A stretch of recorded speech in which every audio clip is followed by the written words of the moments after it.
Somerset, England, the autumn of 1914.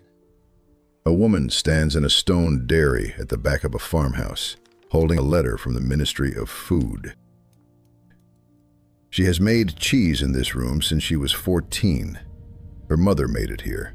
So did her grandmother. It is a cloth-bound cheddar, pressed by hand, bandaged in muslin, and left on wooden shelves for a year or more. The recipe is not written down anywhere. It lives in her hands, in how the curd feels when it is ready, in how long she leaves it, in a set of judgments nobody has ever put into words. The letter tells her that the milk is no longer hers.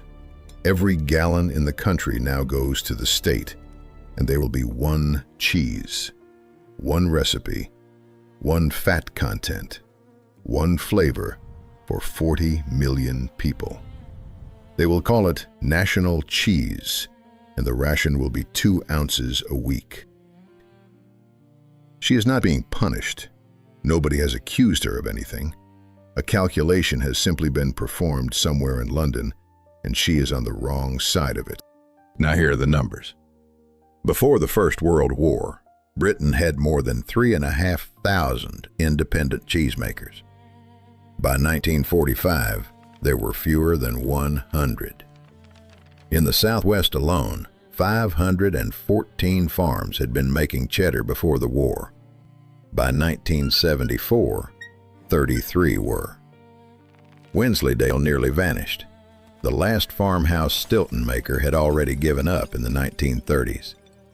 Recipes that had been refined for 300 years simply stopped, and most of them never came back. And this was not malice, it was arithmetic. Hard cheese is dense, portable, non-perishable calories, which makes it the single most efficient way to move protein and fat around a country under siege. The ministry did exactly what every government has done with cheese for the last 7,500 years. It saw a strategic asset, and it took it. Because that is what this thing has always been. Not a delicacy, an asset. It has been used as currency, as tribute, as tax, as a soldier's ration, as bank collateral, as a royal monopoly you could be prosecuted for breaking. Kings have bought it by the ton. Governments have buried it underground by the £1,000,000. The block in your fridge, sealed in plastic, costing less than a cup of coffee, was for almost all of human history a survival technology. One so important that our species rewrote its own DNA to make use of it. How did we get here? And what did we throw away on the way? But this story does not begin in a Somerset dairy in 1940. It begins 7,000 years earlier in the stomach of a dead kid goat and in a clay pot full of holes that archaeologists spent 50 years failing to identify. To understand why cheese is not about flavor, but about life and death, you have to understand one thing about milk. Milk is a trap. On paper, it looks like the perfect food. Fat, protein, calcium, and sugar in one liquid, and the animal produces it every day without dying. Domesticate a cow for meat and you kill it once. Domesticate it for milk and you milk it for years. That is the difference between a windfall and an income. The first herders of the Neolithic got exactly that, a herd that walked itself and manufactured food daily. The problem was that they couldn't eat it. First, because milk betrays you almost immediately. In a warm climate, with no refrigeration and no sterile vessels, fresh milk lasts hours. You draw a pail at dawn, and by dusk it is already something else. By the next morning, it is dangerous. Picture a farmer whose harvest rots not in a month, but in an afternoon. That isn't food. That's a clock running down. And second, the serious one, adult humans could not digest it. Milk sugar, lactose, is broken down by an enzyme called lactase. In every mammal, that enzyme is produced in infancy and switched off after weaning because in nature, an adult has no business drinking milk. Neolithic humans were no different. Children were fine. Adults got bloating, cramps, and diarrhea, which is to say, they lost water and strength from the very thing that was supposed to give them both. So here is the picture. People standing next to a herd full of food they could neither store nor stomach. And then somebody notices something. When milk sours, it separates. A firm white curd on one side, a cloudy liquid on the other. Strain the curd, press it, salt it, and it stops being a perishable liquid and becomes a solid block that keeps for weeks. Keep that block somewhere cool for months, and it gets firmer, sharper, and lasts longer still. Here is what was actually happening, though nobody understood it until the 20th century. Most of the lactose, the sugar that was poisoning adults, leaves with the whey. The fat and protein stay. Salt, acidity, and the lactic bacteria living inside the curd make it a hostile environment for the microbes that cause putrefaction. And roughly 10 liters of milk compressed down into about 1 kilogram of cheese, a calorie concentrate you can carry on your back. Hold on to that detail because it explains everything that follows. Cheese is not a dish. Cheese is a battery. It is the method for taking summer grass, running it through an animal, and storing it until spring. It is canned food 7,000 years before the can.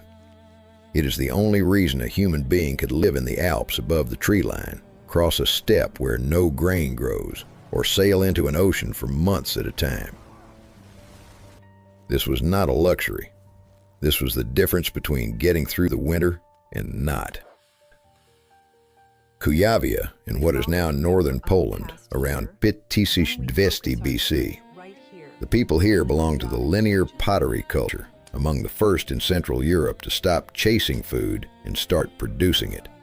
They make pots, and among those pots are some very strange ones, round bowls with the entire surface punched through with small holes, all the way through. A vessel like that will not hold water, or grain, or stew.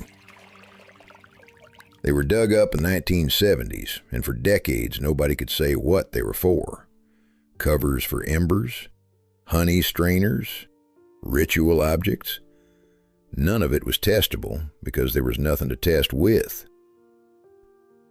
In 2012, a team of chemists at the University of Bristol did something nobody had thought to do. They stopped looking at the shape and went into the pores of the clay looking for fat. Unglazed pottery absorbs what passes through it and holds those molecules for millennia. And around the holes they found dairy lipids, a lot of them. Nobody was straining honey through those bowls. They were straining curdled milk, separating curds from whey. The perforated pots of Kujawia turned out to be the oldest confirmed cheese-making equipment in Europe. Roughly 7,500 years old. Let that number settle. 7,500 years is before the wheel, before writing, nearly 3,000 years before the pyramids.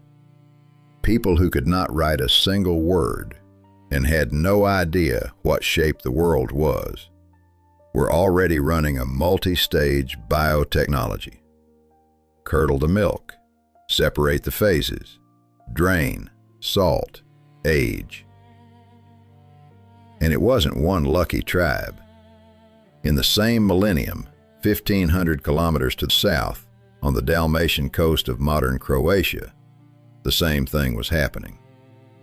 In 2018, Researchers analyzed Middle Neolithic pottery and found milk residues in vessels around 7,700 years old, and residues of fermented dairy, cheese, and something like yogurt in vessels 500 years younger.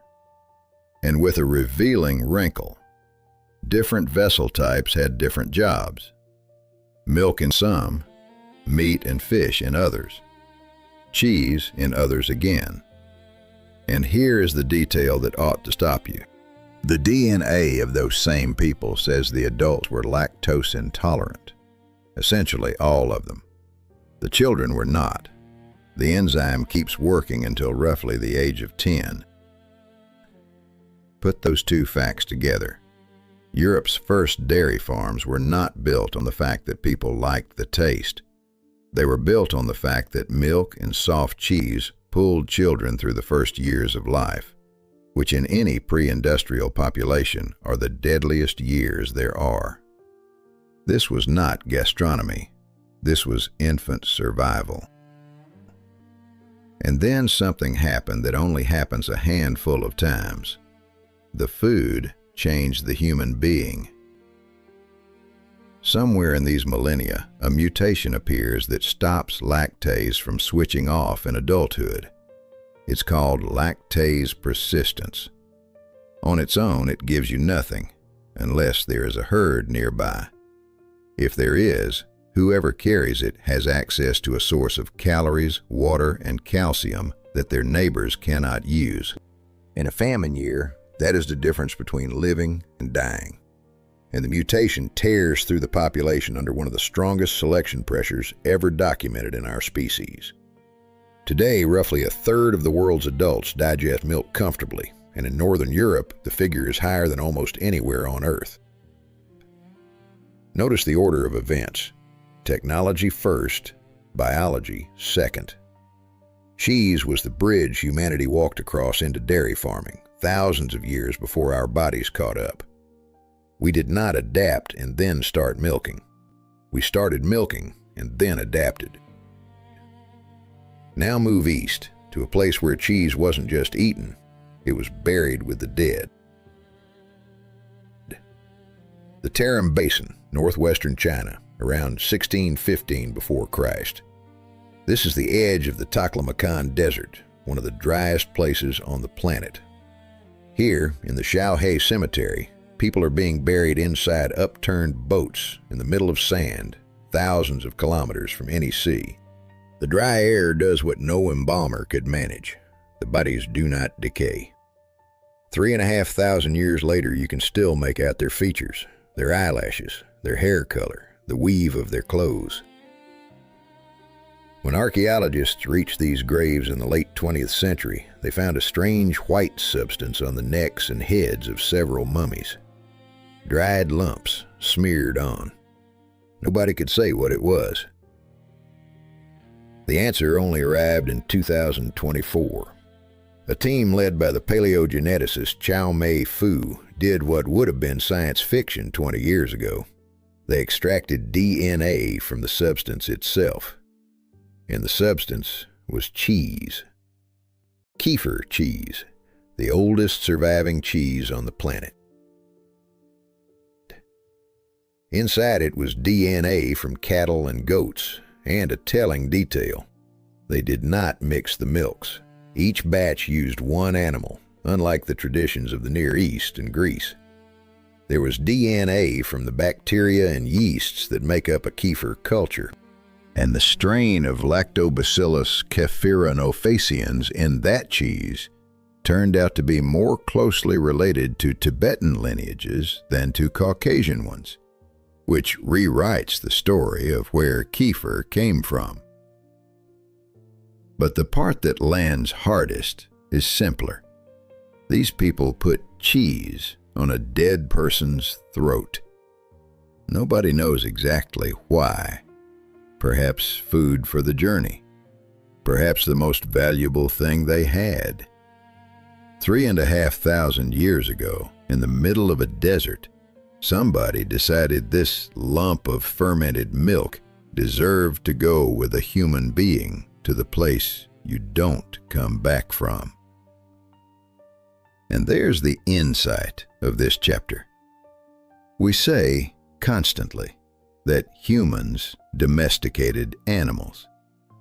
Cheese is the proof that we also domesticated microbes. Nobody knew they were doing it. They simply kept the culture that gave a good result and carried it from batch to batch, from generation to generation. Today, geneticists can trace how that bacterium's genome changed over 3,000 years. Because for 3,000 years, we were breeding it, exactly as we bred wheat and dogs. While one culture was wrapping cheese into a funeral rite, on the other side of the ancient world it was already being written into the accounts. In Mesopotamia, cuneiform tablets record cheese in temple ledgers as an issue, as tribute, as a unit of accounting. Sit with that. Almost the moment humanity invented writing, one of the first things it wrote down was how much cheese each person was owed. Not poetry, not gods, dairy bookkeeping. In Egypt, cheese reached us not as a line of text, but as a physical object, with a very dark footnote. Saqqara, the necropolis of ancient Memphis, 13th century BC. Here is the tomb of a man called Ptolemys, mayor of Memphis and a senior official under the pharaohs Seti I and Ramses II. The tomb was found in 1018 Wisambisset Pat, lost under the sand, and only recovered in 2000 Deset. Inside were broken jars, and in one of them a solidified whitish mass covered by a scrap of canvas. Analysis said it was cheese made from cow's milk mixed with sheep's or goat's, the oldest solid cheese residue ever identified in Egypt. But alongside the milk proteins were peptides consistent with Brucella melitensis, the bacterium that causes brucellosis, a disease transmitted specifically through unpasteurized dairy, which brings fever, joint pain, and an exhaustion that can last months. We don't know whether Tommy's ever fell ill. We know something else. The same technology that had been saving children from starvation for 3,000 years was quietly passing them the diseases of livestock. And it would keep doing so for another 3,000 years. 8th century BC, the Aegean. The poet we call Homer writes down the story of a man who gets lost on the way home. And in Book 9 of the Odyssey, something appears that nobody expects from an epic about heroes and gods. A detailed description of a working dairy. Odysseus and his men enter a cave. The owner is out, and what they see is this: wicker baskets straining under the weight of cheeses, lambs and kids pinned separately by age, milking pails and bowls of milk lined up along the wall. Everything sorted. This is not a monster's lair. This is a model farm. Odysseus's crew immediately proposed the sensible thing: take the cheese and run for the ship. Odysseus says no. He wants to see who lives here. Polyphemus lives here, and what follows is the most famous horror scene in ancient literature. Look at how that's built. The first extended description of cheesemaking in Western literature is a cannibal's larder. Homer gives us a cyclops who can curdle milk, sort livestock by age, and manage a surplus. And it is precisely that domestic competence that makes him genuinely frightening. He isn't a beast, he's a dairyman. But the Industrial Revolution in cheese wasn't Greek, it was Roman. 1st century AD. Lucius Junius Moderatus Columella, a Roman born in Gades, modern Cadiz, writes 12 books on agriculture. In Book 7, he stops on cheese and dictates a set of instructions that would make any working cheesemaker sit up, because they still work. The milk, he writes, must be clean and as fresh as possible. Milk that has stood or been watered down sours the wrong way. Curdle it with rennet from a lamb or a kid, though the sap of a fig tree, the flower of a wild thistle, or safflower seeds will also do. The best cheese uses the least rennet. The moment the curd sets, move it straight into wicker baskets or molds so the whey runs off as fast as possible. And country people, he adds, don't wait for it to drain on its own. They put weights on top and press it out. Then salt, then time. Curdle, cut, drain, press, salt, age. That is precisely the sequence used to make cheese today, from a mountain hut to a plant turning out 10,000 tons a year. In 2,000 years, we have changed the scale, the hygiene, and the instruments. We have not changed the order of operations. A few years later, Pliny the Elder devotes an entire chapter of his natural history to cheeses, and it reads like the first varieties guide ever written. He lists which cheeses are most prized in Rome and, to the eternal irritation of modern Italians, gives first place not to Italy, but to the province of Nemausus, modern Nimes. He describes cheese with mold in it. He notes that all cheese grows saltier with age on its own, and he passes on the rumor that Zoroaster lived 30 years in the wilderness on nothing but cheese, prepared in such a way that age could not touch it. But Rome's decisive contribution was turning cheese into logistics.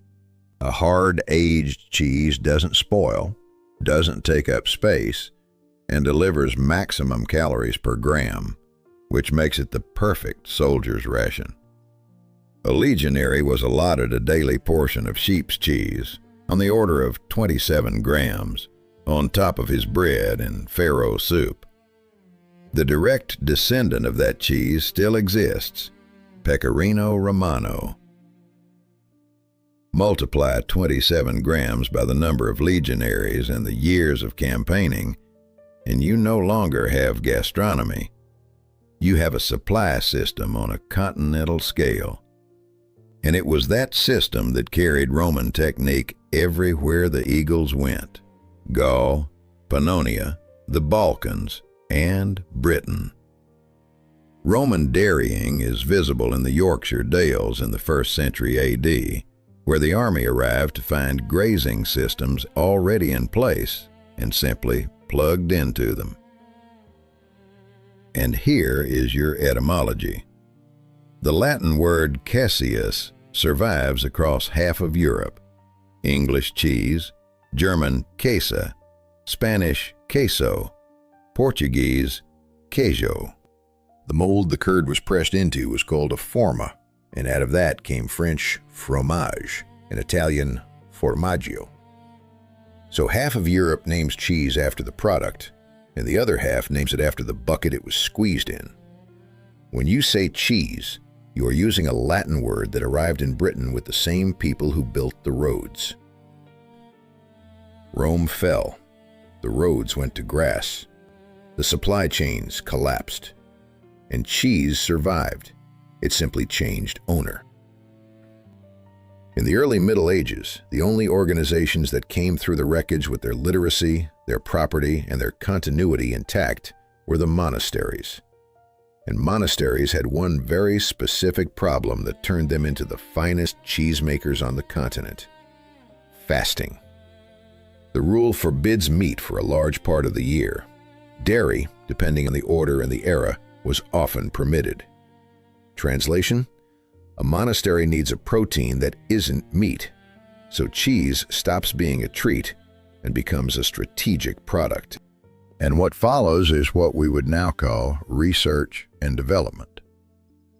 For centuries, monks in the Vosges, in Burgundy, in the Alps, in the north of England, work on the same set of questions: what to wash the rind with, what humidity to hold the cellar at, how long to age, which culture to use. This is where washed rinds come from, the most pungent cheeses in Europe, many with an abbey in the family tree. And here's the point. An aged cheese demands something no individual person has: continuity. The cellar has to outlive its owner. The recipe has to pass through generations without drifting. Records have to be kept. The monastery was the only institution in Europe built exactly that way. It didn't die. Cheese became monastic intellectual property centuries before Europe had a concept of intellectual property. Then, in England, cheese turns up in the national accounts. The year is 1170. In the royal financial records, the pipe rolls, there's an entry that makes food historians sit forward. King Henry II buys 10,240 pounds of cheese from the village of Cheddar in Somerset. Over 4.5 tons. At a farthing, a quarter of a penny per pound. Stop and look at what that actually says. Not the king liked cheese. It says that in 12th century rural England, there was a production capacity able to ship 4.5 tons of a consistent product in one go, and a treasury able to receive it, record it, and move it. That is not peasant subsistence. That is a supply chain. The village name itself probably comes from an Old English word meaning a deep, dark hollow. The great gorge beside it is riddled with caves where cheese was matured for centuries. Those same caves gave up Britain's oldest complete skeleton in 1030, a man who died roughly 9,000 years ago and is now known simply as Cheddar Man. People were living in those holes before anyone in Britain had ever seen a cow. Henry's son John kept buying the same cheese for royal feasts, and 450 years later, under Charles I, it reached the point of absurdity. Demand so far outstripped supply that cheddar was sold before it was made, and was effectively available only at court. That is, in plain terms, a futures contract in cheese in the 17th century. One last detail to show what this block had become by the 20th century. When Robert Falcon Scott sailed for Antarctica in Thousandjevia, the expedition took roughly 1.5 tons of cheddar with them. Not because it was delicious, because it was the most reliable food a human being knew how to make. Meanwhile, across the channel, cheese achieved something no food had ever achieved before: a title deed signed by a king. The 4th of June, 1411. On the French throne sits Charles VI, called both the Beloved and the Mad, because he spent long stretches unable to recognize his own wife and children, and convinced that he was made of glass and might shatter. The villagers of Roquefort-sur-Soulzon come to him with a complaint. For centuries they have done the same thing, carry their sheep's cheese up to mature in the caves beneath the crag of Combalou. The mountain collapsed in the distant past and left 2 kilometers of fissures and voids inside it. Air moves constantly through those cracks. The locals call them fleurines, which holds the temperature inside at around 10 degrees all year, and the humidity at close to 100%.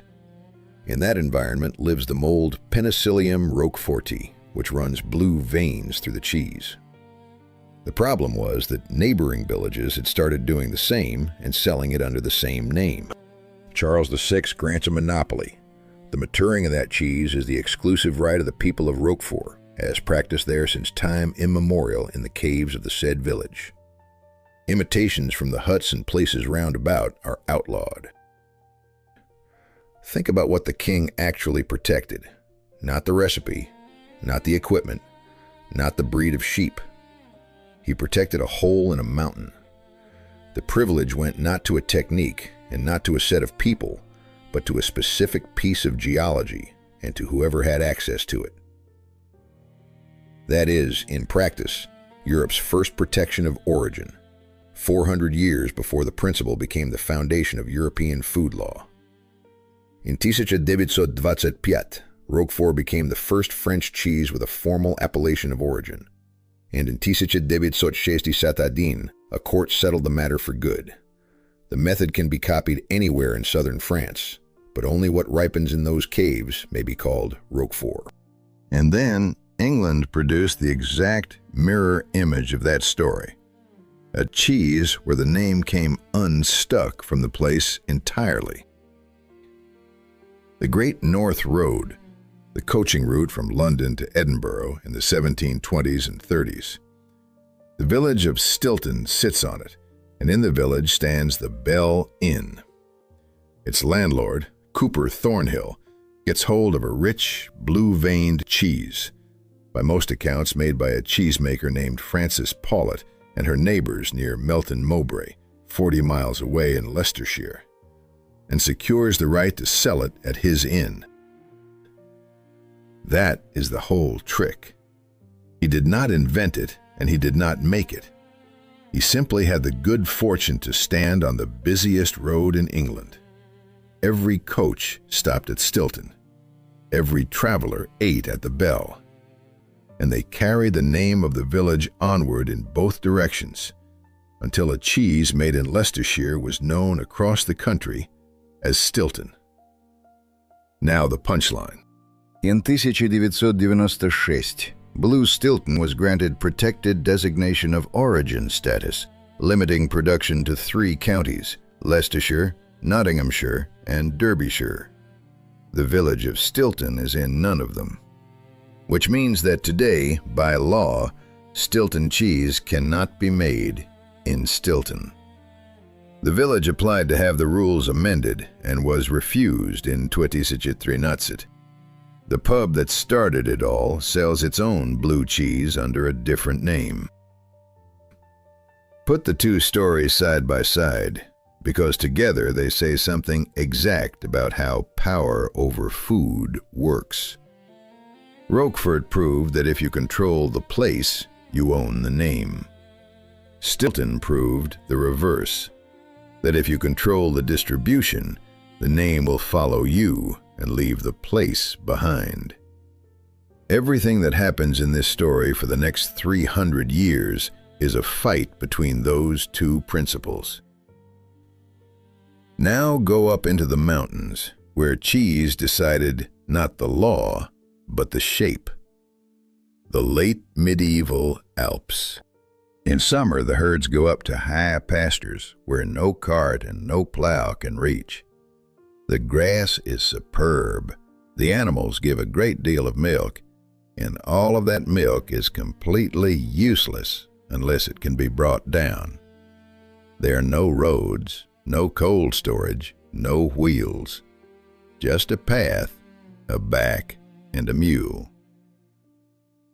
Alpine Cheesemakers solved it the way an engineer would. They made the cheese enormous. A wheel of Gruyere or Emmental weighing several dozen kilos is several hundred liters of milk compressed into a single carryable object. The hard rind protects it from knocks. The low moisture lets it age for months without spoiling.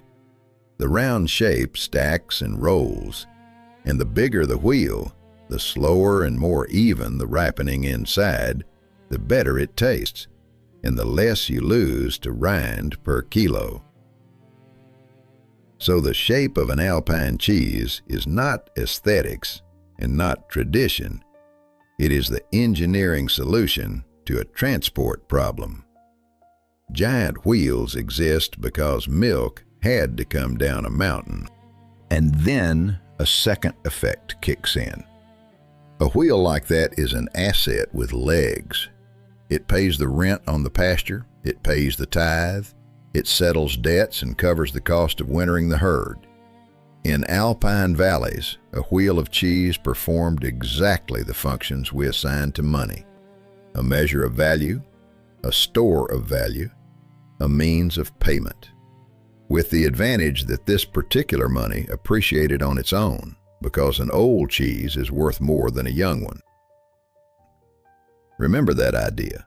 It comes back at the end of this video. In the 21st century, in the most literal form imaginable. Down on the plain, in Emilia, in northern Italy, Benedictine and Cistercian abbeys were doing the same maths with better land and access to salt. They built a cheese designed to last. Enormous wheels of partly skimmed cow's milk, salt and rennet, and nothing else. 1 year, 2, 3 of aging. By 1254, Parmesan cheese already appears in a notarial deed drawn up in Genoa, meaning it was not only being made, but exported through the greatest port in the Mediterranean for sums worth registering with a lawyer. A century later, it enters European literature for good. In Boccaccio's Decameron, there is a fantasy land where vines are tied up with sausages and a mountain of grated Parmesan stands in the middle, with people doing nothing but rolling pasta down its slopes. 14th century. A mountain of cheese as the image of paradise for a hungry man. In a world where hunger was the normal condition, cheese wasn't just food. It was the symbol of abundance itself. And then cheese went to sea, and after that, it went to America. The 16th and 17th centuries, the age of long-distance sail runs on 3 things: hard biscuit, salt meat, and hard cheese. A ship bound for the East Indies is at sea for 6 months. There is no fresh food. There is only food from which the water has already been removed, because water is life for bacteria. Biscuit, salt beef, and cheese are 3 ways of saying the same sentence. We took the moisture out, so now time is working for us instead of against us. We tend to think the age of discovery was about ships, charts, and gunpowder. But a ship without food goes nowhere. You could only circumnavigate the planet once you could make food that didn't rot for months. It wasn't spices that opened the world. It was preserved food. We just didn't call it that yet. And when English ships started carrying settlers rather than cargo, cheese went with them, along with the cattle. Within a century, New England farms were making cheese by the barrel. Within 2, one American village would use it to make a political statement so large it needed 6 horses to move. April 1801, the town of Cheshire, Massachusetts. A Baptist preacher named John Leland climbs into the pulpit and announces a plan nobody saw coming. Here's the context. Thomas Jefferson had won the election of 1800. Massachusetts had voted against him almost solidly, except for Cheshire. Cheshire was the one town in the county that went for Jefferson. And Leland, who had spent his life fighting for the separation of church and state, took that victory personally. So he proposes that his congregation make a cheese, not just a cheese, the largest cheese the world has ever seen. A collection day is declared that summer. Farmers from across the town bring milk from every cow inside the town limits. Milk from political opponents is refused on principle. Only, as they put it at the time, impeccably Republican cows. There are around 900 of them. An engineer named Darius Brown converts a cider press into a hoop 4 feet across. A hymn is sung over the press. The finished cheese weighs 1,235 pounds. Carved into the rind is Jefferson's personal motto: "Rebellion to tyrants is obedience to God." And the accompanying letter states, pointedly and proudly, that the cheese was made by the personal labor of free farmers, their wives and daughters, without the assistance of a single slave. Read that line again and remember who it was addressed to. The master of Monticello, who owned hundreds of people. That winter, the cheese travels by sleigh, then by boat, then by wagon drawn by 6 horses. The journey takes 3 weeks and 500 miles. It becomes a sensation on the way. Newspapers north and south track its progress. Crowds gather to look at it, and Leland preaches at every stop. Opponents mockingly call him the Mammoth Priest, and the cheese the Mammoth Cheese. America is obsessed with the giant bones being dug up at the time, and this is among the first uses of mammoth as an adjective in English. The cheese rolls into Washington on the 29th of December. On New Year's Day, 1802, Jefferson accepts it. And here's the detail people leave out. It stayed in the White House for years. By March 1804, it was being described as very far from good. In 1835, the whole thing happened again, bigger. Supporters of Andrew Jackson decided their president deserved every honor Jefferson had ever received, and a Colonel Thomas Meacham of New York produced a wheel of around 1,400 pounds. It was carted to the White House and parked in the vestibule, where it sat for roughly 2 years, scenting the entire building. On the 22nd of February, 1837, days before leaving office, Jackson simply opened the doors and let the public in. Thousands of people ate it in about 2 hours. The smell, according to contemporaries, lingered for a long time afterwards. There is your first American media event built around food. And here is the takeaway. Cheese made a perfect political object because it is simultaneously humble and monumental. A whole village makes it, and it weighs half a ton. It is at once a symbol, a meal, and an argument. But for cheese to become genuinely mass-produced, it had to be taken away from the village. 1851, the town of Rome, New York. A farmer named Jesse Williams does something so simple it looks obvious in hindsight. Instead of every farm boiling its own curd in its own vat with its own result, he starts collecting milk from neighboring farms and making cheese in one place. It is the first cheese factory in the modern sense. The effect is immediate. Variability disappears. The cheese comes out the same every time. Costs fall. Volumes rise. And the farmer stops being a cheese maker and becomes a supplier of raw material. Within 20 years, the factory model has spread across the American Northeast, and from there, across the world. Wisconsin, a state settled by dairying immigrants, builds an entire identity on it. In England, in parallel, the Somerset dairyman Joseph Harding turns cheddar making from instinct into measurement. Temperature, acidity, timings, purpose-built equipment, including a revolving breaker for cutting the curd. He would be called the father of modern cheddar, not because he invented it, but because he worked out how to make it the same every time. The third blow comes from chemistry. In Cheftiedain, the Dane Christian Hansen begins producing standardized Rennist extract.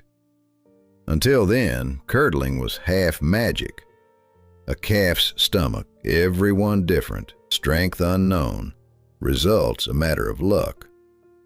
From then on, it is a dosable reagent with known activity. Put the three together, centralization, measurement, and standard rennet, and you'd get the turning point. Cheese stopped being a place and became a process. Before this, a cheese was the name of a village, a cellar, a hillside. After it, the name of a technique you could install anywhere. And here the story stops being about flavor. Here it becomes a story about small coffins. New York City, the 1850s. The city is growing faster than anything in history. It needs more and more milk. There are no pastures on Manhattan, and milk brought from a distance spoils on the way. So somebody finds a solution that is perfect from an accounting point of view. Whiskey distilleries produce vast quantities of hot, spent mash.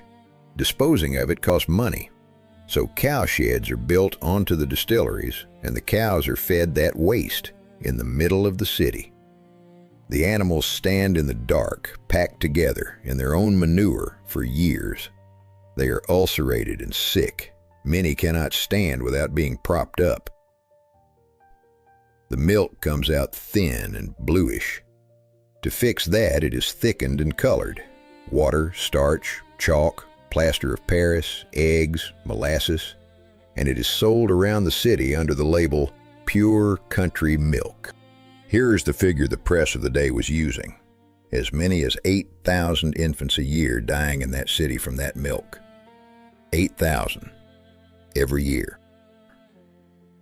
In May 1858, Frank Leslie's illustrated newspaper runs an enormous expose with engravings, skeletal cows, rotting stalls, the dissection of a diseased animal. The writers call the traitors child murderers outright, and note that for the midnight assassin there is a rope, and for the robber a prison. But for those who kill children by the thousand, there is neither censure nor punishment. And then what happens is what will happen 100 more times in the history of the food industry. The city council sends a committee to inspect and warns the owners in advance. The committee tours a set of freshly scrubbed sheds and concludes that the trade can continue provided the ventilation is improved. Leslie responds with a cartoon of officials whitewashing emaciated cows while one of them takes a bag of money into his pocket. The distillery owners sue him. It will take decades, campaigns for clean milk, free pasteurized milk depots for the poor, government reports, before that particular slaughter ends. And notice exactly where the failure was. Not in the milk, not in the cheese, in the length of the chain. While the cow stood behind the house, the buyer could see it with his own eyes. Once 5 middlemen stood between the udder and the child, lying became both profitable and safe. The same logic was applied to cheese itself in the same years. In America, so-called filled cheese spread. The butter fat was removed and sold separately. Cheap lard was mixed in to replace it, and the result was sold as genuine cheddar, exports included. The reputation of American cheese collapsed in Europe so badly that Congress had to legislate against the fraud in 1896. And then came the World War, and it rewrote cheese for good. Chicago, the early 20th century. James Kraft, the son of Mennonite dairy farmers from Ontario, arrived in the city with $65, rented a horse and wagon, and delivered cheese to grocers. Every summer he lost money on the same thing. The cheese spoiled. Always. Kraft attacked the problem from the other end. Instead of fighting for freshness, he decided to kill the life inside the cheese.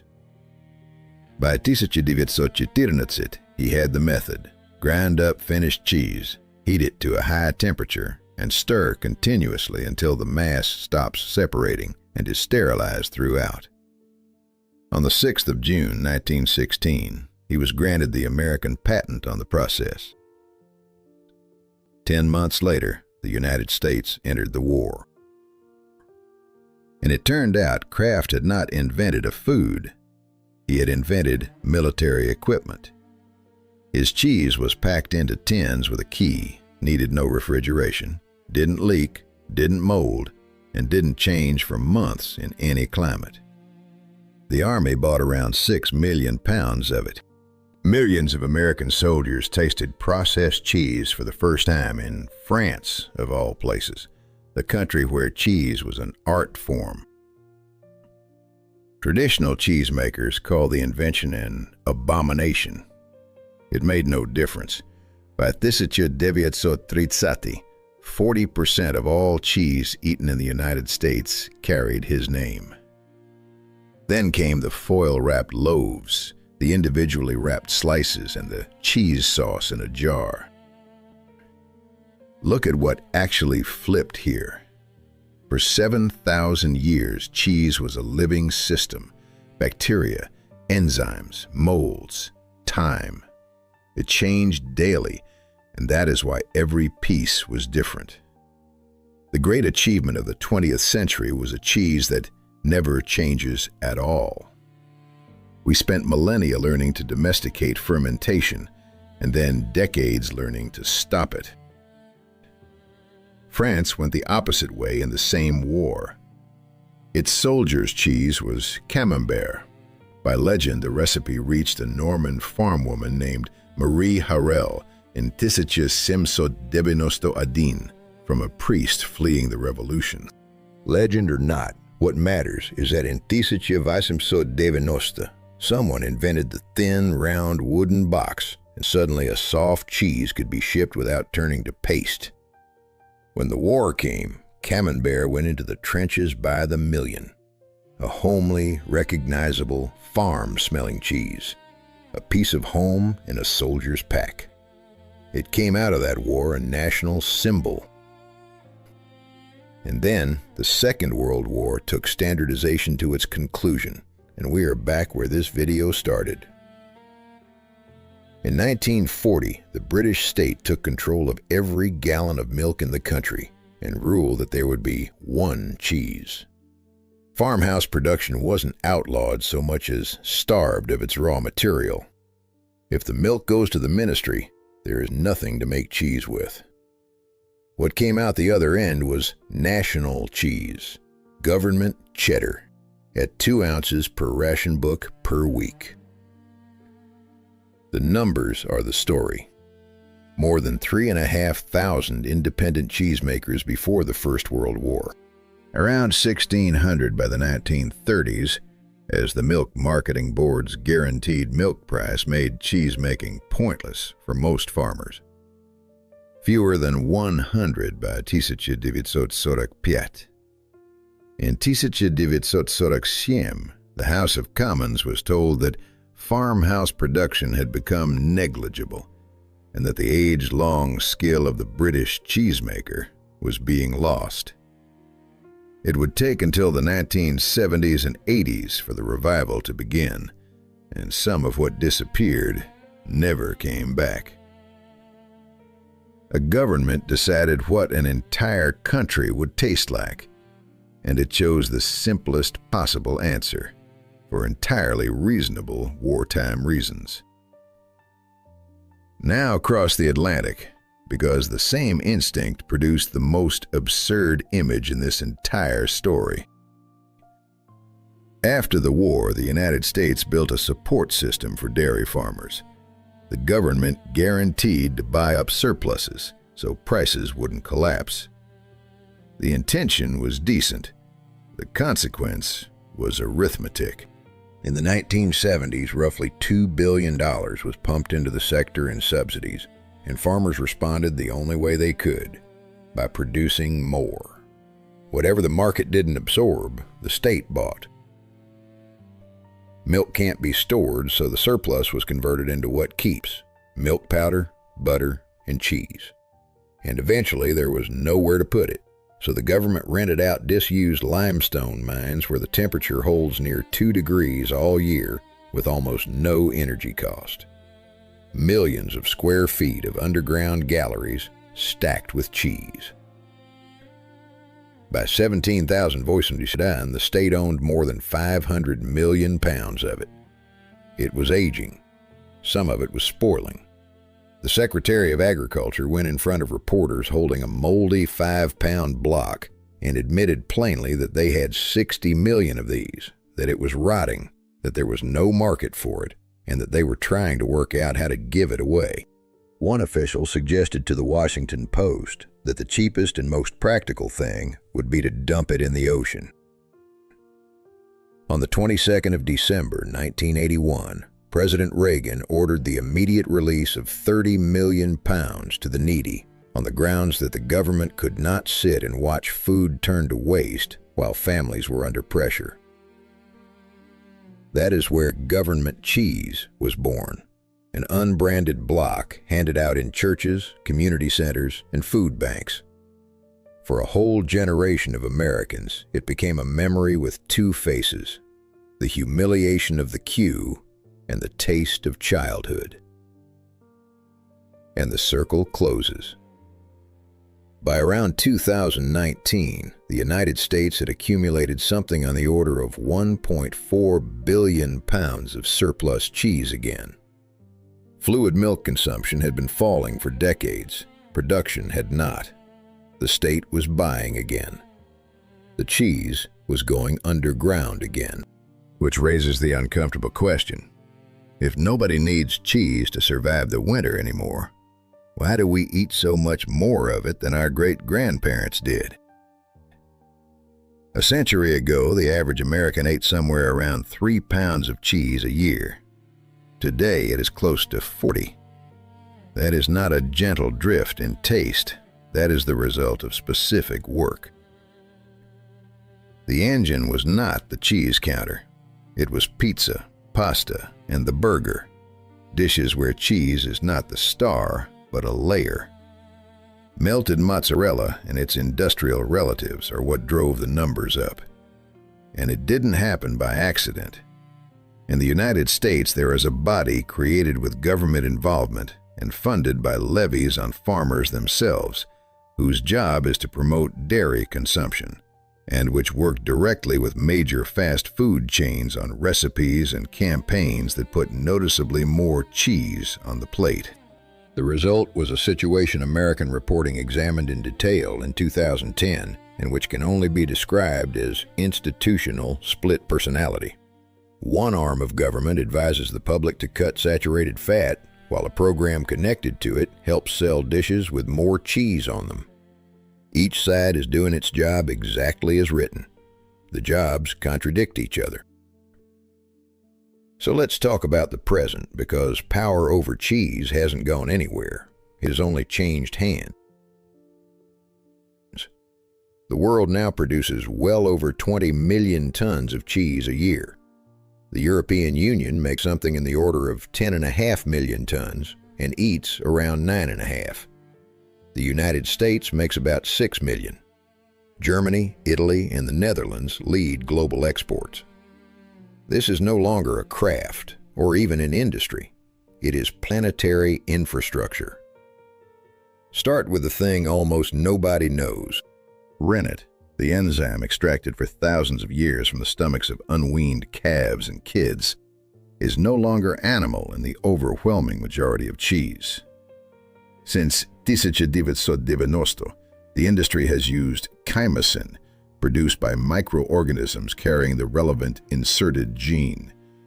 It was among the first genetically modified substances approved for use in food. By available estimates, most of the world's cheese is now made with it. The calf's stomach in Columella's recipe has been replaced by a fermentation tank. Then the money. Remember the Alpine wheels that paid the rent on the pasture? In Emilia, that exists literally. Since 1953, a regional bank has accepted wheels of Parmigiano Reggiano as loan collateral, not as a curiosity, as a core line of business. The cheese ages inside the bank's own guarded warehouses. The bank turns it, cleans it, taps it, and monitors its condition. The producer receives 60 to 80% of the value up front and can survive the 2 or 3 years the wheel needs to become saleable. There are hundreds of thousands of wheels in those vaults. The bank says that in the whole history of the scheme, it has never lost a single euro on it. They have now added blockchain so that wheels can be pledged without ever leaving the dairy. Go back for a moment to that Sumerian tablet recording who was owed how much cheese. 5,000 years later, cheese is back in the ledger, this time as collateral on a credit line. Now the hidden price. A kilogram of cheese takes roughly 10 liters of milk. Behind those liters is a cow that gives milk only because she calves regularly, and those calves have their own, usually short, futures. Behind them are feed, water, land, and methane. In environmental footprint comparisons, cheese sits consistently near the top of the table, behind only meats like beef and lamb. And that is a direct consequence of the physics this all started with. To get a concentrate, you must concentrate. 10 liters inside 1 kilogram is exactly why cheese saved lives in winter, and exactly why it costs the planet so much now. There's also the question of why we can't stop. In surveys of foods people find hardest to eat in moderation, pizza reliably tops the list, and the blame usually lands on cheese. Casein, the main milk protein, breaks down during digestion into fragments called casomorphines, which can bind to opioid receptors. That is where all the headlines about cheese being like a drug came from. Here it pays to be honest. Scientists are skeptical. The fact that a substance touches the opioid system doesn't make it addictive, and European food safety bodies have noted it isn't clear those fragments reach the bloodstream and brain in meaningful quantities. The boring explanation is far more likely. Cheese is salt, fat, glutamate, and protein concentrated into one dense object, precisely the combination our reward system was built by evolution to chase. It isn't a drug, it just hits the center of the target. And finally, power over the name, which brings us back to Roquefort and Stilton, into the strangest fact in modern cheese. Stilton is locked. Roquefort is locked. Parmigiano Reggiano is locked. Each is legally tied to a place, and using the word wrongly is actionable. But cheddar, the most produced cheese on earth, made in Wisconsin, Ontario, Cork, New Zealand, and Australia, belongs to nobody. The word was never protected. Only a narrow designation, West Country Farmhouse Cheddar, carries protection. The name itself is free for anyone on the planet to use. Sit with the irony. The English village that gave the world its most successful cheese gets no royalty, no control, and no share of it, precisely because nobody in or 2007 or thought to do what a mad French king did in 1411. The most conquered cheese in history was the one nobody put a fence around. So here's the updated thesis. Cheese was once power because without it, you didn't survive the winter. We survive the winter now regardless. But the power is still there. It is simply moved. From the royal charter to the regulation. From the monastery cellar to the bank vault. From the village to the consortium and the label on the packet. Here's what to take away from all of this. Humanity never defeated rot. It made a deal with it. Everything we call cheese is controlled decay. We take a liquid that is obliged to spoil, and we introduce bacteria, fungi, and enzymes to spoil it in the way that suits us, and to keep out the ones that would spoil it fatally. We did not stop decomposition. We put it on the payroll. The blue veins in a Stilton, the white rind of a camembert, the crystals in a 3-year Parmesan, the holes in an Emmental, are the working traces of living things we have been breeding for millennia without knowing they existed. And look at what we pay for that deal. Time. The one ingredient that cannot be accelerated, faked, or bought more cheaply. A wheel that ripens for 3 years is 3 years taken out of somebody's life and put inside a lump of milk. That is why cheese kept turning into money so easily.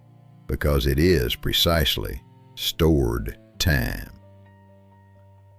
Remember that the next time you walk past a chiller with 20 varieties in it, all priced below a cup of coffee. Remember that our species changed its own DNA for this thousands of years before anyone knew a gene existed. Remember that kings signed charters to protect a mold and that people still go to court over the right to use a word. Remember that the government of a country at war decided its people would only be allowed one flavor and that 3,500 cheesemakers became fewer than 100. And the next time you open the fridge and peel the plastic off a slice, hold your hand there for a second. You are holding the oldest biotechnology our species has. Older than the wheel, older than writing. The same one that for thousands of years decided whether a child made it to spring. If you've made it this far, subscribe. We do these every week. And tell me in the comments which moment surprised you most. The perforated pots of the Neolithic, the cheese smeared on the neck of a desert mummy, or the fact that Stilton cannot legally be made in Stilton. There are a lot more things sitting on your table that you know absolutely nothing about.